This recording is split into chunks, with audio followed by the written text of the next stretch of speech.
asxaabta muuqaalkan aad baan u yaraynaya hadda live-kii baan kasoo baxay live kale isbuucyadan gudihiisa waan soo geli doonaa insha allah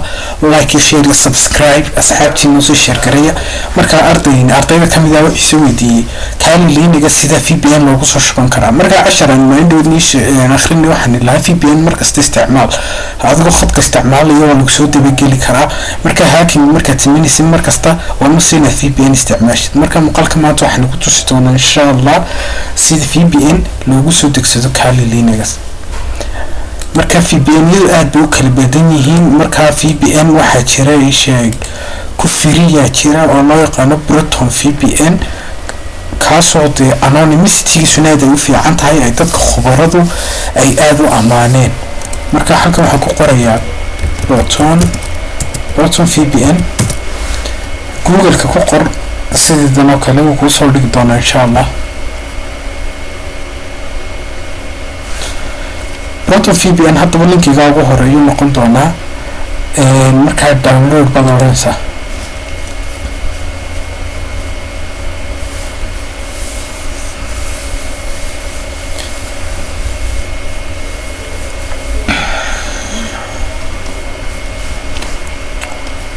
halka waxaad arkaysan Linux si soo qabtay marka halka calaamada install baad oranaysaa hadii Windows isticmaalaysa halka Windows ku soo qabanaya Linux ka tagaysa kadib Linux soo dooraysa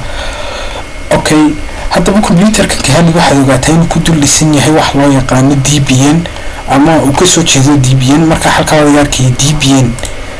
Kali Linux kuma soo dhigayaan shirkadaha inta ugu badan ee DBN bay ku soo dhigayaan waa Kali waxa ku dhisay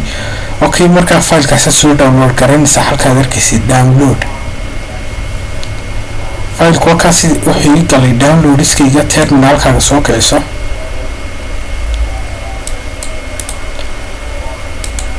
marka live-kani uu sheegay terminal-kaygu inuu yaraadaan jecelahay terminal weyn message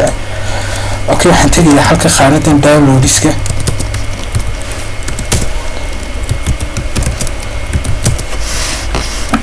oranaya sudo apt install kadib dhibic baad oranaysaa xariijin baad oranaysaa dhibic xariijin marka tiraahday waxaad gelinaysaa Proton wixii linkiga la soo degtay waxaanu ahaa Proton VPN laakiin sadarkiisa terminal-kaygu inuu soo qabtay kadib -y baad oranaysaa marka uu ku soo install garanaya mar hore soo dejiyay kadib waxaad oranaysaa sudo apt update waqti badan bay qaadanaysaa laakiin mar hore anigu laakiin muxuu soo update gareeyay oo waan la soo degay Proton VPN laakiin marka linkiga la soo dhigtay tiraahday apt update waxa oranaysaa cod clear garanaysaa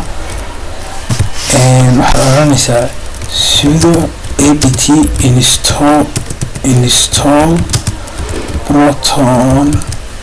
VPN -y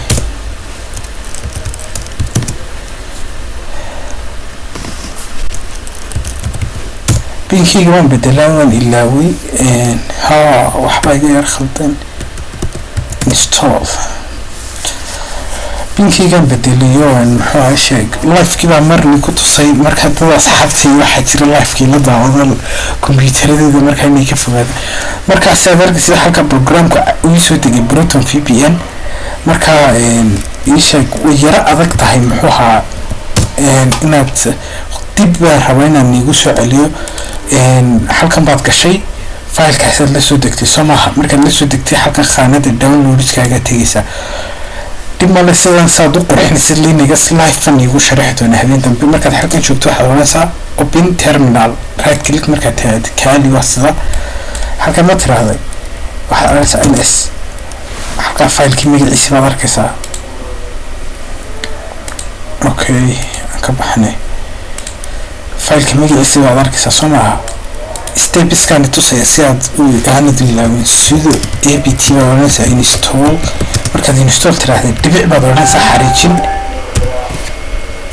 kadib dhibic xariijinta markasta inaad ku horeysid oo waxay sheegaysaa in file-ku halkan joogo ama directory-gan download-ka ku jiro file kadib marka samsa xariijin way baad oranaysaa okay tawaabad samayso kadib inta batamisa sideedana uma masaxaysid anigu waxaan u masaxayaa mar hore la soo degay kadib waxaan sudo apt update waad update garanaysaa systemkaagu inta bataabanaysa markaad inta dhumisay hadana xalanaysa sudo apt install proton vpn kadib xariijin waay okay markuu ku soo dego waxa sameynaysa waxa tagaysaa halkan sign in baad oranaysaa account baad ka soo samaysan saxna ma leeyahay hadda account-igii geeniyo account baad ka soo samaysan account-igii markaad ka soo samaysatid halka create account baad oranaysaa account baad caadi u soo samaysan password iyo username buu ku siinaya markuu ku siiyo vpn halkan ku qor kadib waxa ku baad soo kicin kartaa halkan baad ka soo kicin kartaa okay marka ku soo kaco aad gelisid passwordkaagi iyo gmail-kaagi connect baad oranaysaa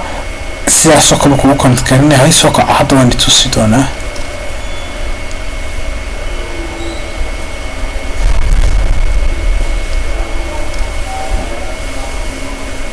hadda anigu login baan ahay account-ga information-kaagu kuu soo dhigaya hadda toolo inta badan soo ku laakiin anigu waxaan ka jecelahay ama dhanka hacker ahaan marka la eego proton vpn wax kale kuma doono halkan saas baan oranaya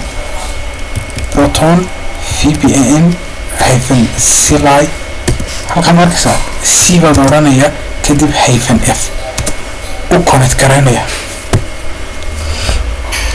intaasaan ku jecelahay markasta terminalka inta yar uma diminaya ama furay application-kii caadi ayuunbu muxuu ahaa sheeg connect garanaya marka insha Allah saas dawlad soo degaysaa amaradan waxaan ilaa linkiyada dhammaan waxaan isku day doonaa inaan soo dhigo ama hadda baan soo dhigay insha Allah inta hadda baan qoro obsidian baan igu qoriyo iska dhaaf bashqada waxaan soo dhigayaa muuqaalka hoostiisa Telegram-ka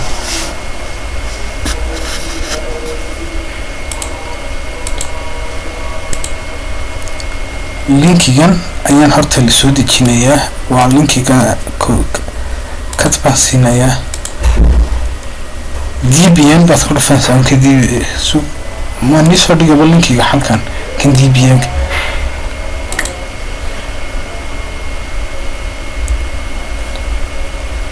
okay asxaabta imika bashqadii baan diyaarin doonaa insha Allah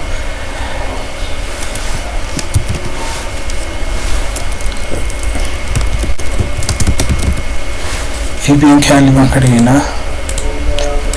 اوكي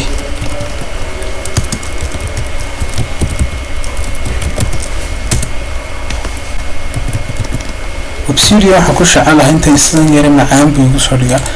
marka linkiga koobaad waxaan sameeynaa inaan soo dhigo obsidian okay waan soo dhigay linkiga koobaad file kaasaan soo download garanaysaa kadib markaad soo download garaysid waxaad gelinaysaa sheeg filekan terminalkiigan furo amaradaan ka koobiyay cd download baad oranaysaa amaradan waxaan rabaa inaad hadda copy paste inaad samaysid